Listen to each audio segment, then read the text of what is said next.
Hi everyone, welcome to my technical interest channel. So friends, আজিৰ এই ভিডিঅ'টোত মই দেখাম আপোনালোকে কাৰোবাক জিমেইল কেনেকৈ কৰিব। চাওক আজিকালি কোনোবাই আপোনাক SMS নকৰে বা WhatsApp নকৰে। আজিকালি আপোনাক ডাইৰেক্ট জিমেইল কৰিব। তেনেহ'লে আপুনি কাৰোবাক জিমেইল কেনেকৈ কৰিব? চাওক একেবাৰে চিম্পলি মই দেখাই আছোঁ। জিমেইল সেন্ড কৰাৰ কাৰণে আপুনি ফাৰ্ষ্ট অফ অল কি কৰিব? জিমেইলটো ওপেন কৰিব। জিমেইলটো ওপেন হোৱাৰ পাছত চাওক ইয়াতে চুকত আছে 3 ডট, ইয়াতে 3 ডটত এনেকুৱা ক্লিক কৰিব। ক্লিক কৰি চাওক ইয়াতে তলত আছে সেন্ড, আপুনি এনেকুৱা সেন্ডত ক্লিক কৰি দিব।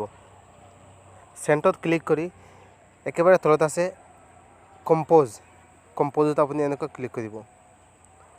কম্পোজত ক্লিক কৰি চাওক ইয়াতে ফ্ৰম দি আপোনাৰ যিটো জিমেইল আছে এইটো আছে, তাৰ পাছত আছে টু য'ত আছে আপুনি তাতে যিজন মানুহক জিমেইল কৰিব তাৰ জিমেইলটো ইয়াতে লিখি দিব।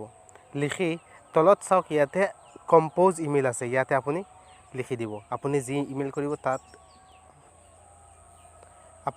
কৰিব সেয়া আপুনি ছাবজেক্টৰ তলত ইয়াতে লিখি ল'ব।